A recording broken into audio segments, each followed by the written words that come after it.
Hey guys, it's 1 week out from the surgery.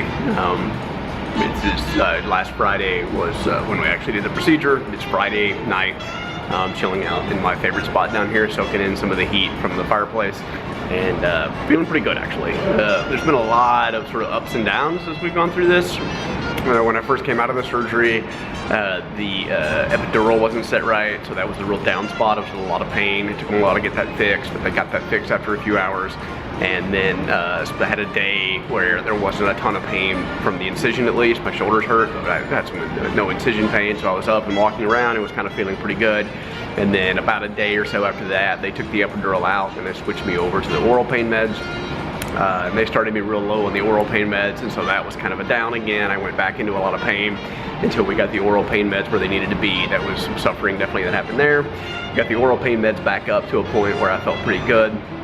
Then it was leaving the hospital and then making the trip from the hospital here and getting set up in the hotel. That was kind of a down again after that, because that was a lot of activity that kind of got me hurting again. Got set up in the hotel, been feeling pretty good. And then yesterday I stopped taking the oral pain meds.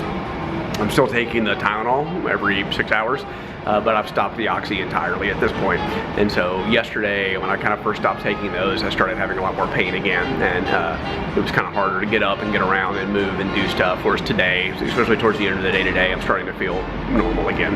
And especially being off the Oxy, I've gotten rid of a lot of fuzzy headedness that's been bugging me a ton. So I may have a little bit more discomfort in around where the incision is, but I'm feeling a lot more clear-headed, which is a good thing.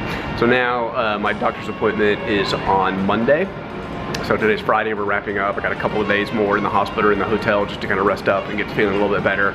We go in on Monday, check and make sure things look great, which they seem to be going well, and then fly home on Tuesday and start the recovery at home on Tuesday. And then probably about a week after that, I'll start getting back into the office and getting life back to normal. So yeah, we got the weekend to do. I know Dawn and the kids are gonna do a couple more fun things this weekend. I'm probably still gonna stay just kind of pretty hole up in the hotel here and resting and just getting out and walking for food and coffee and things like that, just to make sure I'm getting my exercise and getting done what I need to do. But for the most part tonight, I'm feeling a ton better. So at the 1 week mark, fully off the pain meds and just kind of doing it on my own and just taking things a lot slower and feeling a ton better. So I think that's been quite a bit of progress actually. I can't believe it's only been a week, go through all those different phases, but finally getting to the point where I'm off the meds now and just dealing with it myself is a very, very good thing. I still am very aware that something went on there, and I wouldn't say that I'm in much pain, but I feel tightness and sort of weight, really weird kind of numbness and weight there where the incision is. So we're still trying to take care of that. And it feels weird when if I turn over in the bed, I can feel things inside of me kind of shifting around and finding their place. That's kind of the weirdest feeling. It's almost like when your stomach's gurgling or something, but to the extreme, it just feels like stuff's really still kind of shifting around and trying to find its home a little bit, because there's a pretty good sized kidney. When I get back, I'll show you guys some video of the procedure and stuff, but it was a pretty good sized piece they took out of me. And so now that's kind of a big void, and I'm not sure how all that stuff gets lined back up inside, but it's a really good place to be after just a week. So I think things are gonna be good. I'll be out a lot more tomorrow. I may be in the vlog a little bit with Dawn and the kids tomorrow a little bit. To try and walk out and go do some Pokemon hunting or do something with those guys a little bit, and then be a little more involved in the daily vlog over the next couple of days. Or I may not feel like it when I wake up in the morning and want to just stay in the bed again for a day or two. I'm just going to kind of play it by ear and see how I feel and do what feels right. But at the very least, I'll take you guys back to the hospital with me on Monday when we go back in. So that's a quick update from me, and I'll talk to you guys tomorrow. Hey everyone, it's Presley, ActOutGames here, and today I am going to start off my day by overanalyzing the new Voltron Season 2 trailer, which I'm super duper happy about. I'm so hyped that it drops, and from what I've heard, the new season is coming out on Inauguration Day, which will be a good thing to do on Inauguration Day, is watch Voltron. But yeah, here's my way overanalyzation of the trailer. So obviously for those of you who have watched the trailer, there'll be a link in the description. Stop the video, watch the trailer, because what I'm doing is I watch the trailer at 0.25 speed so that I can see everything. I actually started doing it because I really wanted a screenshot of a specific moment to show my friends. I've already got most of the screenshots taken because I was like overly fangirling about it. So our first question that I'm sure literally everyone that watched the trailer asked is, what is this? Why is this happening? No.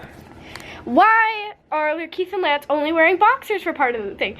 And me and my friends were both like, why is this happening? So I went and I dug through lots of screenshots, watched most of the episodes, and scrubbed through them all. And it just makes it more confusing because Lance wears pajamas, and they can't have been training either because they both wear clothes when they're asleep and when they're training. That just makes it even more confusing. So we don't have a reason for that. And then we have the very interesting new allies, it says on the screen, and then this guy comes up, and we don't know anything about them.